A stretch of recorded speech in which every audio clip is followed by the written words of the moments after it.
Ես ողջունում եմ մեր բոլոր ռադիոլսողներին ու ռադիոդիտողներին, դուք լսում կամ դիտում եք Գործարար ալիքը, իսկ եթերում Modus Vivendi հաղորդումն է։ Դա նշանակում է, որ առաջին խոսափողի մոտ հաղորդման հեղինակ Արա Պապյանն է, իսկ երկրորդ խոսափողի մոտ ձեզ համար աշխատում եմ ես, Սաթենիկ Զախարյանս։ Ողջույն, պարոն Պապյան։ Բարև ձեզ։ Թերևս զրույցը սկսենք Միավորված ազգերի կազմակերպության գլխավոր ասամբլեայի 80-րդ վեհաժողովից, որտեղ ելույթ ունեցան նաև Հայաստանի վարչապետ Նիկոլ Փաշինյանն ու Ադրբեջանի նախագահ Իլհամ Ալիևը, եւ անդրադառնանք ելույթներին։ Հատկապես Ադրբեջանի նախագահ Իլհամ Ալիևը հայտարարեց, որ Ադրբեջանը հաղթել է եւ իր նախաձեռնությամբ է, որ խաղաղություն է հաստատվում Հայաստանի եւ Ադրբեջանի միջեւ, եւս մեկ անգամ ընդգծելով իր գերիշխող դիրքը այս հարաբերություններում, եւ եթե նկատի առնենք ընդհանուր բովանդակությունը, ապա այն ինչ մեսիջներ էր պարունակում, թե ուղղված Հայաստանին, թե ուղղված միջազգային հանրությանը։ Այս նստաշրջանի ելույթները կարևոր էին, որովհետև օգոստոս 8-ից հետո առաջի ելույթներն էին նման մակարդակով։ Ես ուշադրությամբ լսել եմ ելույթները եւ կարող եմ ասել, որ Իլհամ Ալիևի ելույթը ոչինչով չէր տարբերում իր նախորդ ելույթներից, նույնքան հայատյաց, կեղծիքով եւ ստով շաղախված։ Եկեք փաստերով խոսենք։ Նախ այն, որ հենց առաջի րոպեից Հայաստանին մեղադրեց ագրեսիայի, օկուպացիայի մեջ 30 տարի քանդել են հարյուրավոր գյուղեր, հետո անցավ որ 65 մզկիթ են քանդել, որ մենք չենք թիրախավորել պատերազմի օրերին քաղաքացիական բնակչությանը, իսկ իրանք Հայաստանը հատուկ թիրախավորել է, որ էլի սուտ է, ինքը Հայաստանին մեղադրեց բոլոր այն մեղադրանքներում, որոնք մինչ այդ էլ հնչում էին կեղծիքով, օրինակ 4-ը բանաձևեր ասելով, որ անվերապահ այնտեղ պահանջ կար զորքերը դուրս բերելու, սուտ է, նման բաներ չկա, 4-ը այդ 822, 854, 874 եւ այլն դրանց մեջ այնտեղ վերապահում կա, կողմերին կոչ անում դադարեցնել ռազմական գործողությունները եւ զինադադար կնքել, որից հետո արդեն մյուս բաները, որի դեմ ա եղել Ադրբեջանը եւ եթե հիմնական նախապայմանը չի կատարում, բնականաբար չի կարող փաստաթուղթ ուժի մեջ մտնել։ Այդ իսկ պատճառով էլ Հայաստանի նկատմամբ պատժամիջոցներ չեն եղել, որ ինքը ասում էր երկակի ստանդարտներ ա կիրառվել եւ այլն։ Սա ցույց տվեց, որ Ալիևը որևէ մտադրություն չունի խաղաղություն հաստատելու, պարզապես մեկ անգամ եւս մեզ մեղադրելու էր։ Նիկոլ Փաշինյանը հնարավորություն ուներ պատասխանելու դրան, ինքը դրան չանդրադարձավ։ Ինքը այսպես խեղճացած մենակ մի բան էր ասում, որ մեկը նա որ այնտեղ ինչա Զանգեզուրի միջանցք ասում, որ այդ նման ձևակերպում չկա, կարծեք թե այդ բառն է կարևորը։ Մեկը լեներ, որ այդքան էլ լավ չի այդ ոճով խոսալը։ Բայց այդ փաստերը, որոնք հնչեցվել են, իսկ հեսա փաստերը պատահական Ալիևը չի հնչեցնում։ Սա արձանագրում է կարևորագույն վեհաժողովի մեջ, որպեսզի վաղը միսօր եւ դատական եւ այլ տեղերում մեր դեմ պահանջներ ներկայացնի։ Ճիշտ է, կողմերի այդ 17 կետերից մեկը նա է, որ իբր կողմերը պիտի հետ կանչեն փոխադարձ միջազգային կառույցներում իրար նկատմամբ հայցերը, բայց դա այդ պահանջի ուժի մեջ կարող է մտնել միայն երբ որ խաղաղության փաստաթուղթը ուժի մեջ կմտնի, իսկ մտնելու համար երկար գործընթաց է, դրա համար հիմա Ալիևը արագացված ուզում է այդ ամբողջը իրականություն դարձնի, լավ հասկանալով, որ հայերը արդեն առանց էլ բան չէին անում, իսկ հիմա առավել եւս օգոստոս 8-ից հետո այդ ամբողջը կսառեցվի, իսկ ինքը առաջ է տանում։ Տպավորությունն էր, օրինակ, եթե որևէ մեկը չիմանար, որ ինչ որ օգոստոս 8 է եղել, ինչ որ բաներ են ստորագրվել, նախաստորագրվել, լսեր Ալիևի ելույթը, դա նույնքան ագրեսիվ ու հայատյացել, ինչքան մյուս տարիները չէր իմանա, որ ինչ որ բան է փոխվել։ Նիկոլ Փաշինյանը նաև Միավորված ազգերի կազմակերպության ամբիոնից հայտարարեց, որ Հայաստան-Թուրքիա հարաբերություններն են շուտով կարգավորվելու, դիվանագիտական հարաբերություններ են հաստատվելու եւ ապագայում բացվելու է հայ-թուրքական սահմանը։ Հետաքրքիր է սա որքանով է մոտ իրականությանը եւ արդյոք Թուրքիան առանց այս Զանգեզուրի միջանցքից կամ թրիփից, ինչպես ճիշտ է անվանել եւ ցանկանում են թող անվանեն, սրանից առանց ինչ որ մաս ստանալու Թուրքիան արդյոք կհաստատի դիվանագիտական հարաբերություններ եւ պատրաստ կլինի սահմանը բացել մեզ հետ։ Հայ-թուրքական սահմանը բացելու մասին խոսակցությունները, որ այսօր վաղը պիտի բացվեն, գնում է 90-ական թվականներից։ Այսինքն հենց որ փակվեց, իսկ դա փակվեց այդ պատերազմի տարիներին, դրանց հետո այդ խոսակցությունները գնան։ Դրանց հետո եղել են բազմաթիվ հանդիպումներ, Իզուրա Նիկոլ Փաշինյանին թվում, որ ինքը առաջինն է եւ չգիտեն ինչ որ նոր բաներ է, շատ ավելի լուրջ մարդիկ են բանակցել այդ հարցերի շուրջ։ Թուրքիան միշտ ինչ որ պատրվակ գտել է չբացելու համար։ Ասել որ բացվելու, ասել որ հաստատվելու են դիվանագիտական հարաբերություններ, վաղը ասма կլինի կտեսնենք։ Սա մեկ, մյուսը դա ներկայացնել ինչ որ մի հատ մեծ հաջողություն, գիտեք ամբողջն ինչ է, ինքը վաճառում է այդ գաղափարը ներսում եւ դրսում։ Ներսում մոտարապես այս գաղափարն է, որ եթե դիվանագիտական հարաբերություններն հաստատվեն եւ մենք փոխադարձաբար ճանաչենք, նաեւ Ադրբեջանի նկատի ունի, ապա դա խաղաղություն է, որևէ մեկը որևէ մեկի վրա չի արձակվի։ Կներեք, երբ որ մենք նայում ենք պատերազմները, լինի ժամանակակից, լինի մի քանի տասնամյակ առաջ, իրար ճանաչած, դիվանագիտական հարաբերություններ հաստատած երկրներ իրար վրա հարձակվում են։ Դա որևէ ձև չի զսպել եւ չի զսպելու։ Մի այսպիսի էլ թեզ կա, էլի իշխանամերձ, այսպես կոչված վերլուծաբաններն են ասում են, այ եթե առևտուրը զարգանա, տնտեսական հարաբերությունները լինի, պատերազմ չի լինի։ Էլի պատմականորեն դա որևէ հիմնավորում չունի, ամենավերջինը ես կվկայակոչեի Ռուսաստան-Ուկրաինա պատերազմը։ Չկա այն աշխարհում երկու երկիր, որ այդքան սերտ տնտեսական հարաբերություններ ունենային, էլ չեմ ասում մշակութային, ինչ որ Ուկրաինան եւ Ռուսաստանը, դա չկանխեց պատերազմը։ Ինչպես չկանխեց պատերազմը հարաբերությունների Սիրիայի եւ Թուրքիայի միջև, Իրաքի կամ Թուրքիայի միջև եւ միլիոն բաներ։ Այդ ամբողջը, այսպես ասած, կեղծիք է, ինչ որտեղ ցանկալին, իրենց համար ցանկալին իրականություն ներկայացնելու համար, որը այդպես չի, գիտեք ինչ, այդ սահմանը բացվի չբացվի, Հայաստանը առանձնապես արտահանելու բան չունի Թուրքիա։ Ոչ էլ Թուրքիայի վրայով Եվրոպա, Թուրքիայի վրայով ցամաքային ճանապարհով դեպի Եվրոպա արտանումը շատ ավելի թանկ է։ Առնվազն 2 անգամ թանկ կնստի, քան Վրաստանի վրայով, որտեվ ամենաէժանը նավային փոխադրումն էլ, նավն էլ ավելի մոտ Փոթին ու Բաթումին է։ Մյուս հարցերը, որ խոսում են իբր թե կմտնենք թուրքական շուկա, բան թող ցույց տան ինչով կարող ենք մտնել։ Մտնող ենք, հիմա պիտի մտած լինենք։ Ինչպես թուրքերը 300 միլիոն դոլարի ապրանք են ծախում Հայաստանի շուկայում, գոնե մի 30 միլիոն էլ մենք պիտի ծախենք։ Մենք 3 միլիոնից ավել չենք ծախում։ Կարծեմ հիմնական բանը անմշակ բանը, կովի կաշի ենք ծախում իրենց։ Անդրադառնալով թրիփին, թե ինչպես էր անվանում Ադրբեջանի նախագահը, Զանգեզուրի միջանցք, սրանի պատասխան, որ Զանգեզուրի միջանցք Հայաստանի տարածքում։ Այնպես էր նշում, կարծեք ինչ որ մի հատ էդի վերացական բան է։ Այո։ Զանգեզուրի միջանցք էր անվանում դա, իսկ Իրանի կողմից ազդակներ են գալիս, որ դա իրականություն չի դառնալու։ Այս դեպքում ես կուզեմ կենտրոնանանք հենց Իրանի դիրքորոշման վրա, նախկինում էլի հայտարարություններ եղան, որ ոչ մի վտանգ թերևս չի պարունակում Իրանի համար, եւ մեկ էլ Իրանի դեսպանը, որ հրաժեշտի ասուլիս էր տալիս, հանկարծ ասում է, որ դա կարմիր գիծ է եւ Հայաստանի ինքնիշխանությունը ոտնահարող ցանկացած բան կարմիր գիծ է Իրանի համար։ Այստեղ ինչ մտավախություններ են առաջացել Իրանի մոտ դարձյալ, ինչ կասեք այս մասով։ Տեսեք, այն պայմանավորությունը, որ Վաշինգտոնում ձեռք բերվեցին միջազգային կոնսորցիումի վերաբերյալ, որի պիտի լինի ըստ էության ամերիկյան, հայ-ամերիկյան, երրորդ կողմերի մասնակցության մանրամասները այստեղ կարևոր են։ Ըստ իրանական աղբյուրների, ես չգիտեմ ինչքանով է ճիշտ, ըստ իրանական աղբյուրների,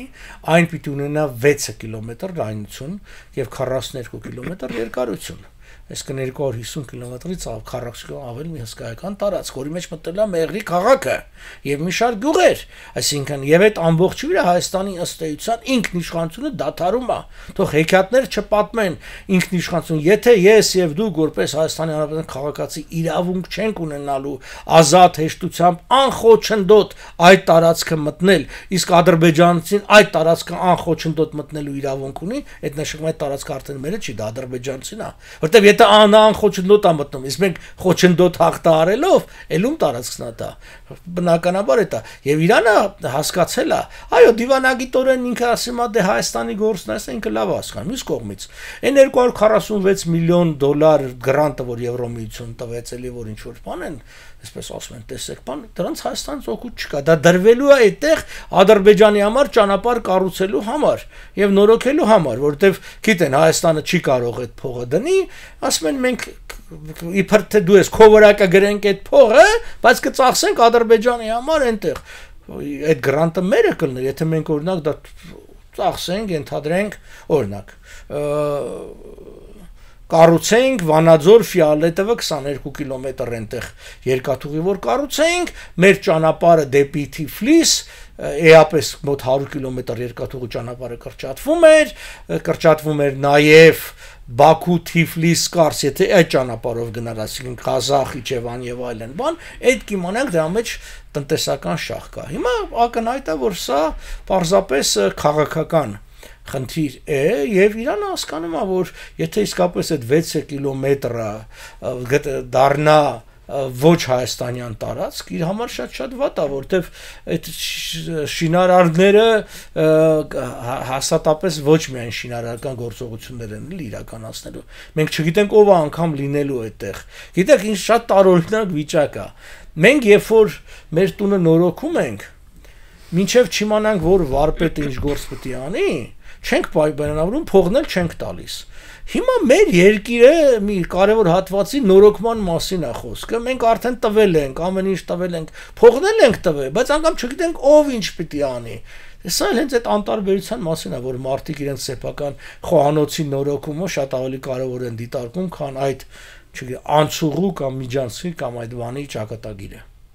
Նիկոլ Փաշինյանը նաև խոսեց դեպի Եվրամիություն գնալու այդ գործընթացի մասին, նշեց, որ մեզ Եվրամիությունում կընդունեն այն ժամանակ, երբ որ մենք կհամապատասխանենք եվրոպական ստանդարտներին, բայց համապատասխանելուց հետո կընդունեն թե ոչ, դա էլ է խնդիր։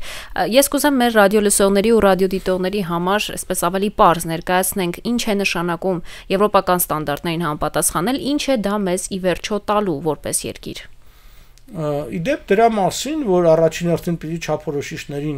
համապատասխանի որևէ երկիր նոր անդամակցի, բազմից անգամ հենց այստեղ են խոսել, որ Նիկոլ Փաշինյանի այն ճառերը, արցազրույցները, որ ինքը, չգիտեմ, Լա Ռեպուբլիկային ներտալի, մյուսին sense փուրրն Եվրոպա մերձ ճառեր ասում են, որ դա անիմաստ է։ Դրա փոխարեն այդ չափորոշիչներին բավարարող քայլեր պիտի վարվեն, որոնք են մարդու իրավունքները։ Օրինակ մարդուն արտահայտած մտքի համար չի կարելի ձերբակալել, չի կարելի խափանման միջոցը այդպես ընտրել, չի կարելի առանց դատական վճիռ մարդկանց տարիներով պահել բանտում, չի կարելի պետական վարչական միջոցները օգտագործել սեփական կուսակցական ծրագրերն իրականացնելու համար, չի կարելի ընտրություններին մի բան խոստանալ եւ հետո գալ իշխանության եւ լրիվ հակառակ անել։ Դա այդ չափանիշով քեզ ոչ ոք իհարկե չի ընդունի։ Դու կանգնում ես, ասում ես, ես 21 թվականին ասում ես, ես Հադրութն ու Շուշին հետ կբերեմ, հետո հակառակն ես անում, հրաժարական չես տալիս։ Գիտեք, այսօր մի քանի հիմարագույն ինչ որ մտքեր լսեցի, որ ասում են, դե ով որ վարչապետին ժողովուրդն է ընտրել, հետեւաբար վարչապետը ինչ ուզի կանի։ Կներեք, ժողովուրդը ընտրել է այլ ծրագրի հիման վրա, այլ խոստումների։ Այսօր վարչապետը այլ բան անում։ Դա նույնն է, ոնց որ դուք գնաք խանութ, վճարեք մի բան առնելու համար, հետո գաք տուն բացեք, տեսնեք ձեզ խափել են, տվել են մի հատ ջարդուխուր դեղած, ինչ որ փչացած մի ուրիշ մի բան։ Հիմա այս նույն բանն է, ժողովուրդը այդ ծրագրին է տվել։ Եվ էսա եվրոպական երկրում հաստատ իշխանությունը չէր դիմանա, ինքը հրաժարական կտար։ Մենք տեսնում ենք, չէ՞, ինչ ալնում։ Ասենք եվրոպական երկրում մի ինչ որ խոստում չի կատարվում, կամ ինչ որ մի հատ ստի վրա են բռնցնում եւ այլն, արդեն հրաժարական են տալիս։ Հետո մյուս կողմից ես չեմ հասկանում, այդ Եվրոպա գնալու ճանապարհը, Եվրոմիություն գնալու ճանապարհը Շանհայով է գնում, թե Մոսկվայով է գնում կամ Մինսկով։ Վերջի 3 իր այցերն Շանհայ, Մոսկվա, Մինսկ է եղել եւ մենք շարունակում ենք մնալ ԵԱՏՄ մեջ, հապկի մեջ եւ այլն, այսինքն դու չես կարող երկու իրարամերժ խմբի անդամ լինես։ Դրա համար ցավը գիտեք ինչ է, որ այս 7 տարվա քաղաքականությունը Նիկոլ Փաշինյանի այսպես կոչված Եվրոպամետ քաղաքականությունը զուտ բառի առումով գործնականում ոչինչ չանելով Հայաստանին ու հայ ժողովրդի բազմաթիվ անդամների խնդիրներ առաջացրեց նույն Ռուսաստանում մեր դեմ տրամադրություններ բացասական գեներացրեց մյուս մարդիկ տուժեցին, այս ամբողջը, հետո ի շրջանս յուր պատտվեց 7 տարի հետո եկավ բանը Մինսկի ու Մոսկվայի դուր ասում էր ես ոտս չի մտնի Մինսկը։ Հասկանում եք, այն խոսում ենք եվրոպական արժեքներից։ Այն որ մարդ հասել է ին ոտը Մինսկ չի լինի ու վեր կացե գնացել է այդտեղ, դա քաղաքական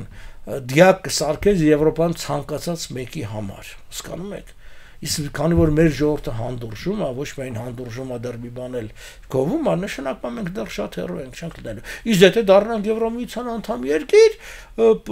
եւ պատական չէր, որ 40 տարուց ավել Թուրքիան ցույց, դա շատ մեծ առավելություն է տալիս։ Այն առումով առաջին հերթին եւ ապահովության եւ տնտեսական զարգացման համար։ Ի վերջո պատական չի, որ Եվրոմիության երկրները դրանք ամենազարգացած երկրներն են եւ ինչ ասեմ երջանիկ երկրներն են մարդիկ որ ապահով բարեկեցիկ ապրում են դա Հայաստանին այո կարար ինչ որ հնարավորություններ ստեղծել բայց այս իշխանությունները հաստատ այդ ճանապարհով չեն գնում Պարոն Պապյան Իրանի դեմ պատժամիջոցները վերականգնվեցին սա ինչ է նշանակում եւ ընդհանրապես ինչ են սահմանափակում այս պատժամիջոցները ու ինչի համար են կիրառվել Ուրեմն կա բացահայտ, այսինքն նպատակներ եւ թաքնված նպատակներ այս ամբողջ քաղաքականության մեջ մենք էլ այստեղ արդ ունեցել ենք ասել, որ ներկա ժամանակահատվածում համաշխարհային առումով հիմնական հակասությունն ու դիմակայությունը Չինաստան Միացյալ Նահանգներն են որի շուրջ էլ այդ առանցքի շուրջը պատտվում է մյուսը։ Հիմա Իրանը չինական նավթի տրամադրման 20 եւ ավելի տոկոսն է տալիս, որը շատ այսպես ասած կարեւոր է։ Այսինքն Չինաստանը եթե նկատել եք ինքը արտահանման վրա է աշխատում իր ամբողջ տնտեսությունը եւ ներմուծում է հումք։ Ռուսաստանից է ներմուծում, այսինքն տախտա, գազ, նավթ եւ Իրանից է շատ ներմուծում։ Հիմա բնականաբար պատժամիջոցը Իրանի դեմ, դա ինչ որտեղ պատժամիջոցը հենց Չինաստանի դեմ։ Չինաստանին թույլատնելու համար արվում եւ պատահական չի, որ Թրամփը խոսում է Աղվանստանում Բաղրամում այդ օթակայանը նորից վերցնելու վերահսկելու, որովհետեւ դա այն ճանապարհն է, որով ժամանակ այդ 12-օրյա պատերազմի ժամանակ Չինաստանից մոտ 20-ից ավել ժամանակակից ինքնաթիռներ Չինաստանից տեղափոխվեցին Իրան։ Բանը նման ասենք միջանկյալ օթականները շատ կարևոր են, չեմ ասում, եթե դու այնտեղ ունես ռազմական օթանավեր, կարաս թռնես, օդի մեջ խանգարես եւ այլն եւ այլն։ Մյուս խնդիրը, որ ավելի այսպես ասած բացահայտ է շոշափում, դա այն է, որ Իրանը հետ չի կանգնել Իսրայելին ոչնչացնելու իր քաղաքականությունից։ Իսկ Միացյալ Նահանգները ունեն սերտ դաշնակցային եւ ավել հարաբերություններ Իսրայելի հետ, բնականաբար դա չեն հանդուրժելու։ Այստեղ շատ բան վիճակ է այն առումով, որ ստացվում է, որ շիա Իրանը ավելի սունի եւ ավելի արաբ է, քան արաբական երկրները, բայց իրականությունն այդպես է ստեղծվել, դրա համար նա է առաջնագծում, նա էլ առաջնագծում պատժամիջոցներ է ստանում հատկապես երբ որ իր ատոմային, ասենք, ծրագիր Իրանը շարունակում է եւ բնականաբար վախենում են։ Ես Թրամփի ելույթն էլ ուշադիր լսեցի, Թրամփը շատ հետաքրքիր էր, որ սկզբից դե չէր կարդում, չէր աշխատում այդ սուֆլյորը, հետո բան ասեց, այսինքն այն մի վիճակ էր, որ մարդը մտքին էր։ Մարդը բարձ ասեց, աշխարհի թիվ 1 տերորիստական երկիր է, չպետք է ունենա ատոմային զենք։ Հիմա արդար չէ թիվ 1-ի հարցով տերորիստական երկրի բանը, որտեվ իմ կարծիքով Թուրքիան շատ ավելի տերորիստական երկիր է այդ առումով, քան Իրան, բայց անցալումը այդպիսին է Միացյալ Նահանգներում, որ դեռ սա 10-ը։ Հետևաբար, եթե անցալումը որ նա տերորիստական երկիր է, հետևաբար նա պիտի չունենա ատոմային զենք։ Հիմա այդ ատոմային զենք չունենալու համար էլ այդ պատժամիջոցները նաև դրա տակ են։ Ցավալի է, որովհետև երբեմն շատ մոտենում են, թվում է հեսա լեզու կգտնեն ու հետո ինչ որ հեռանում են այդ հարցից։ Մեզ համար կարևոր է Իրանի եւ Արևմուտքի հարաբերությունների նորմալացումը, բայց ոնց որ թե չի ստացվում առայժմ։ Իսկ Իսրայելա-Պաղեստինյան ճակատում ինչ ունենք, մոտ է հանգուցալուծմանը, թե ինչպես է զարգանալու ընդհանրապես ըստ ձեզ։ Չէ, հանգուցալուծմանը մոտ չի, որովհետև Գիտեք, օրինակ մի 20-30 տարի առաջ ավելի մոտ էր այն առումով, որովհետև որ այսինքն Պաղեստին պետության ստեղծման հնարավորություն, իրական ստեղծման մասին հնարավորություն կար, սովետ կար, ինչ որ բաներ էր անում եւ այլն, բայց այստեղ էսպես է, այստեղ հիմա եթե Իրանը չի ընդունում, ձևել այստեղ Համասը չի ընդունում եւ վատը նաեւ նա է, որ արաբական երկրները օրինակ համար այդ պաղեստինցիներին որևէ մեկը չի ուզում տեր կանգնի, դա լուրջ խնդիր է։ Իսկ միլիոնավոր մարդիկ են, հետո այսպես ասենք, էլի, որ ձևավորվել է մի համակարգ այդ պաղեստինցիների, ճամբարների, բաներ շուրջ, որտեղ գիտեք, չէ, մահքի ծախսերի հիմնական մասը պաղեստինցիների վրա է գնում, որ ասենք միլիոնավոր եւ միլիարդավոր մարդիկ բան են անում, փող են աշխատում։ Օրինակ այդ Գազա կոչեցյալ վայրում, որը գիտեք 300 քանի կիլոմետր է 2 միլիոն, դուք գիտեք, որ այնտեղ 8 միլիարդ հատեր կա։ Պաշտոնապես միլիարդ հատեր, իսկ լավ հարստացած։ Գիտեք, որ Գազան էլեկտրականություն ու գազ ու ջուր ստանում է, որտեղից է ստանում։ Իսրայելից է ստանում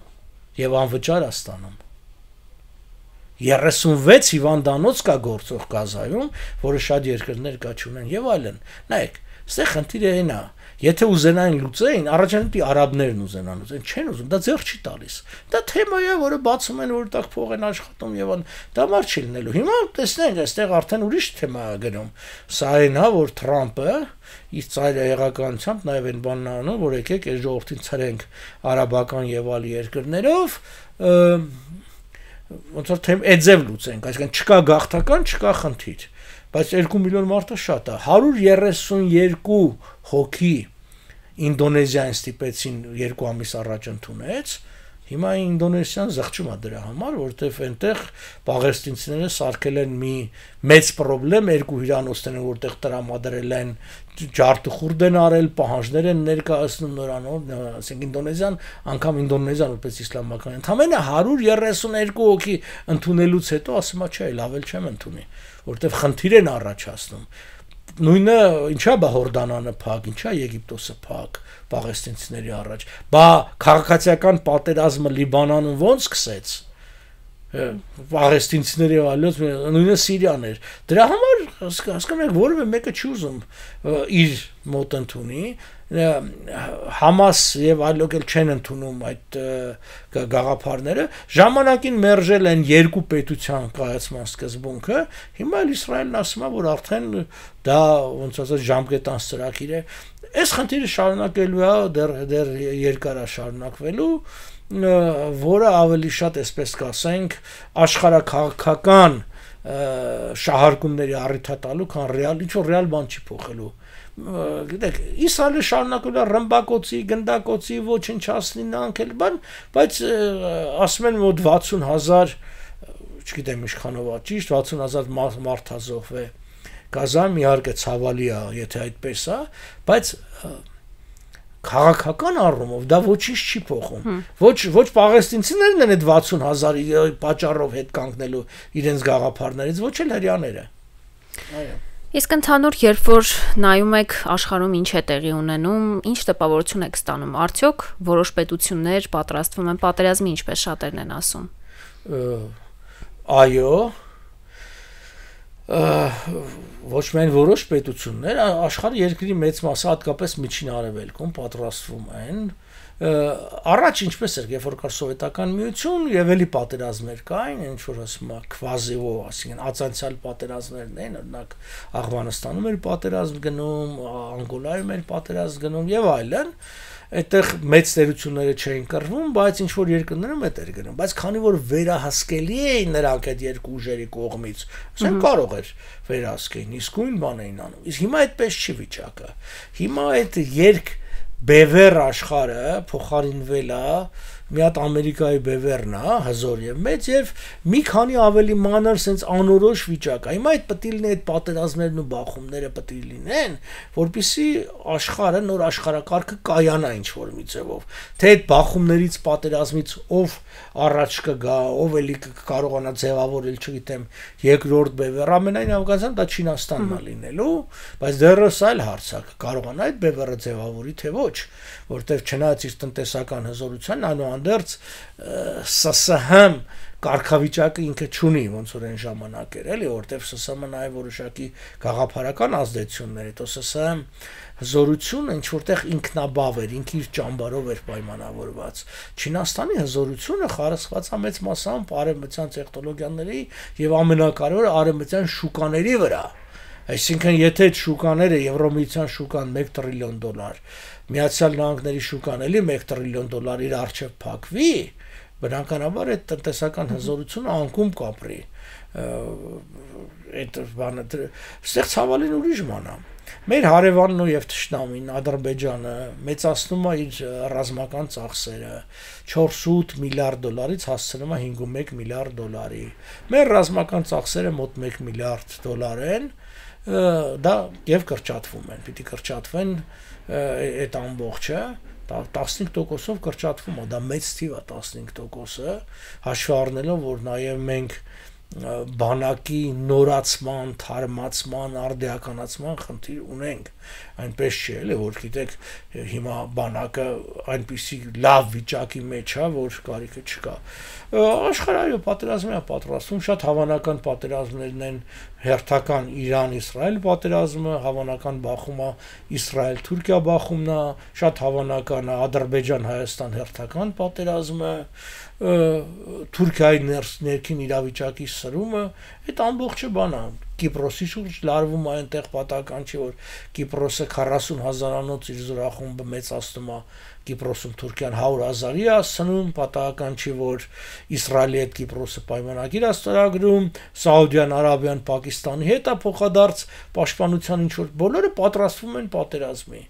Դե գիտեք, մեր մոտ էլ մարդիկ կան, ասում են, չէ, պետք է խաղաղության մասին խոսալ, ինչքան շատ քիչ խոսանք պատերազմի մասին, այլ խոսանք խաղաղության մասին, այնքան ավելի ոնց ասած լավ կլինի։ Դա մի քիչ թուղթուգիր է հիշեցնում, բայց դե կա, այսինքն խոսքով չէ, էլի պատերազմի խաղաղությունը։ Շնորհակալություն, պարոն Պապյան, հետաքրքիր զրույցի համար։ Մեր եթերաժամանակը մոտեցավ իր ավարտին։ Իսկ ես մեր ռադիո լսողներին ու ռադիո դիտողներին հիշեցնեմ, որ եթերում Modus Vivendi հաղորդումներ, իսկ մենք կհանդիպենք հաջորդ երեքշաբթի։